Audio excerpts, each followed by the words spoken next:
Pandemya, lockdown, global recession, pagkatanggal sa trabaho, pagkakasakit o aksidente. Papaano kung tumigil ang income mo pero tuloy-tuloy pa rin ang gastusin mo? Hanggang kailan ka makakasurvive sa ipon mo nang hindi ka nagtatrabaho? Yan ang ating uusisain sa librong Rich Dad Poor Dad na sinulat ni Robert Kiyosaki noong 1997. Masabing #1 finance book at New York Times bestseller for over 6 years na nagpapabago ng pananaw tungkol sa pera na hindi tinuturo sa paaralan. Ito na i-translate sa 51 languages and sold over 41 million copies worldwide. Bago ang lahat, shout out sa ating mga mahal na viewers, Angelica, Maverick, Arno, Perlita, Jason at Ivy. Salamat! Pagbubutihin pa ng Peso Exponential para mas makapagbigay serbisyo sa lahat ng viewers. Please subscribe and hit the bell button para ma-notify ka sa next exciting videos. Paki-like and share na din sa mga friends mo para mas marami pa tayong matulungan. Simulan na natin! Si Robert Kiyosaki ay isang businessman, author, investor, motivational speaker, at financial commentator from Hawaii. As of December 2020, meron siyang net worth na $100 million. Pero, hindi siya pinanganak sa mayamang pamilya. Ang biological father niya ay mataas ang napag-aralan. Nakatapos ng may PhD, pero hirap pa din sa buhay. Poor dad ang tawag niya sa kanyang biological father. Samantalang ang tatay ng kaibigan niya ay hindi man lang nakatapos ng 8th grade. Pero nag-isa sa pinakamayaman sa Hawaii. Siya din ang mentor ni Robert kaya rich dad ang tawag niya dito. Mahal ni Robert ang poor dad niya at believe siya sa sipag nito. Pero habang lumalaki, napapansin niya na magkaibang pananaw sa buhay ng kanyang dalawang tatay. Para kay poor dad, pera ang dahilan kaya ka nagiging masama. Para kay rich dad, ang pagmamahal sa pera ang dahilan ng pagiging masama. Ang sabi ni poor dad, hindi ko yan kayang bilhin. Si rich dad naman, paano ko yung mabibili? Ang sabi ni poor dad, mag-aral ka ng mabuti para mapagtrabaho ka sa magandang kumpanya. Pero si rich dad, mag-aral ka ng mabuti para makapagtayo ka ng sarili mong kumpanya. Ayon kay poor dad, kaya daw siya naging mahirap ay dahil may mga anak siyang binubuhay. Pero si rich dad, kaya daw siya naging mayaman ay dahil may mga anak siyang binubuhay. Si poor dad ay ayaw pag-usapan ng pera sa pagkainan. Si rich dad naman ay inuudyok na pag-usapan ng pera at negosyo sa hapagkainan. Para kay poor dad, pagdating sa pera, play it safe. Huwag kang mag-risk. Ngunit si rich dad, huwag matakot. Matutong mag-manage ng risk. Para kay poor dad, ang bahay ang pinakamalaking asset. Pero para kay rich dad, ang bahay ay liability. Kung ang bahay mo ay iyong pinakamalaking investment, malaki ang problema mo. Si poor dad ay naniniwala at umaasa sa kumpanyang pinagtatrabahuhan niya o kaya ang gobyerno ang bahala sa pangangailangan nila. Si rich dad naman ay walang inaasahang iba. Accountable siya sa sarili niyang success. Ito ang mga lessons na nakuha ng batang Robert mula sa kanyang rich dad na dinala niya hanggang sa paglaki niya. Lesson 1. Ang mga mayayaman ay hindi nagtatrabaho para sa pera.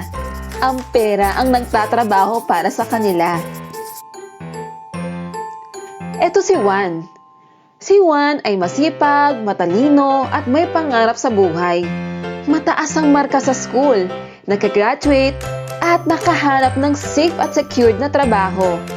Ngayon nagtatrabaho na siya, nagsimula na siyang bilhin yung mga pangarap niya nung bata pa lang siya.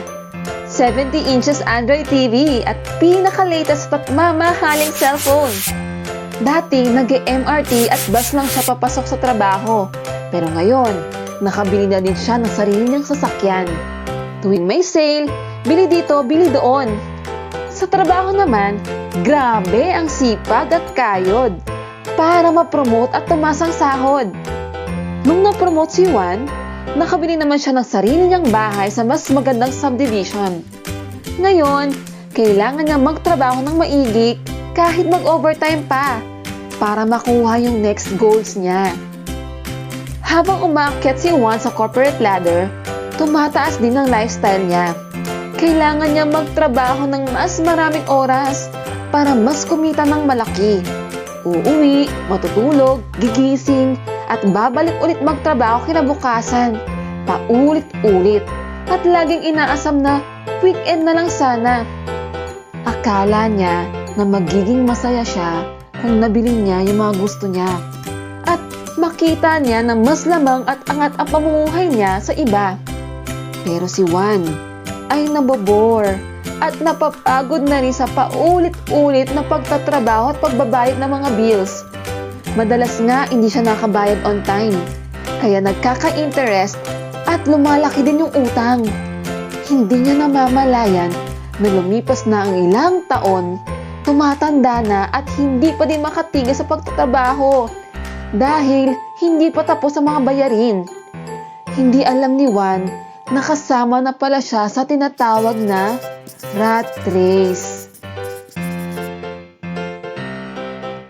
Iba ang mga mayayaman.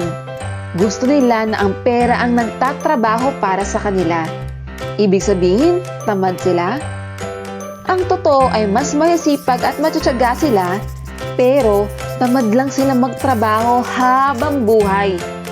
They look for ways na hindi ang oras silang kapalit para kumita ng pera. Naghahanap sila ng assets na magtatrabaho at magpoproduce ng income para sa kanila. Parang meron silang clone na kahit ayaw na nilang magtrabaho o kaya gusto nilang magbakasyon ng 1 o 5 taon, kumikita sila ng passive income. Income that they earn while they sleep. Lesson 2. Matuto ng financial literacy. Noong 1953, ang pinakamagagaling na leaders at businessmen ay nag-meeting sa Chicago. After 25 years nang dahil sa 1929 stock market crash at Great Depression, ito ang nakakalungkot na pangyayari sa 9 na tao dito.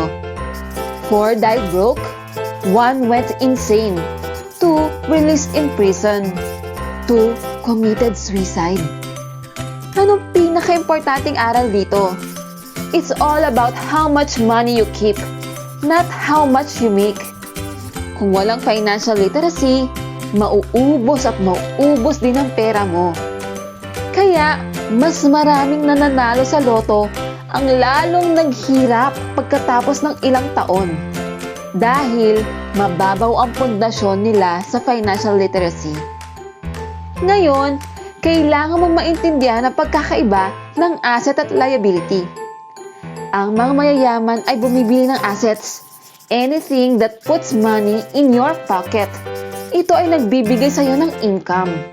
Ang middle class, bumibili ng liabilities. Anything that takes money out of your pocket. Ito ay nagbibigay sa iyo ng expenses. Ngayon, tignan natin ang pagkakaiba ng financial statements ng mahirap, middle class, at mayaman. Ganito ang sa mahirap. Pagkatapos magtrabaho ni Becky, nakuha niya na ang sweldo niya ngayong kinsenas. Sobrang saya niya kasi may pambayad na siya sa mga expenses niya. Dito na kwenta ang income niya sa renta, pagkain, kuryente at tubig, at syempre hindi mawawala ang cellphone load para makachat at video call si Peter. Magkano natira? 0. Itlog, parang manok, 1 kahig, 1 tuka. Ganito naman ang sa middle class. Pagkatapos magtrabaho ni Minchin, dali-dali siyang pumunta ng ATM para mag-withdraw ng sweldo dahil andyan na naman ang mga bills. Kapag tumaas ang sweldo ni Minchin, tumataas din ang lifestyle niya. Since mas malaki ang income ng middle class, bumibili sila ng liabilities na akala nila ay assets. Katulad na lang ng bahay, sasakyan, gadgets, o mga shopping na sinuswipe sa credit card. Ito ay mga walang balik na pera sa kanila. Ang masakit pa dyan, habang nakatali sila sa pagbabayad ng long-term debts or liabilities, nagdadagdagan din ang expenses nila, katulad na lang ng gas, toll, parking, maintenance cost para sa sasakyan, at repairs, renovation, at amilyar naman sa bahay.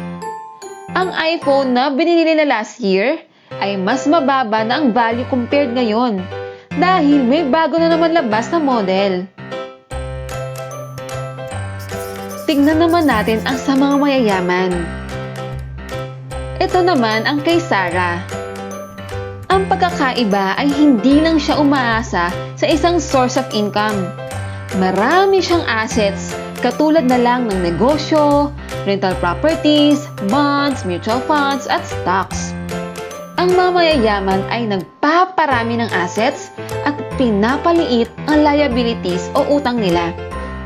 Nadadagdagan ang income column ng rental income galing sa paupahan, dividend income from stocks, profit galing sa negosyo, interest income galing sa bonds, etc. Meron din naman silang credit card, pero ginagamit nila ito sa negosyo. Meron ding mortgage loan, pero ginagamit nila ito sa pagpapagawa ng paupahan. Inuuna muna nila na bumili ng assets na magge-generate ng income nila before sila bumili ng liabilities o ng malaking bahay na pangarap nila. To sum it up, the rich buy assets, the poor only have expenses.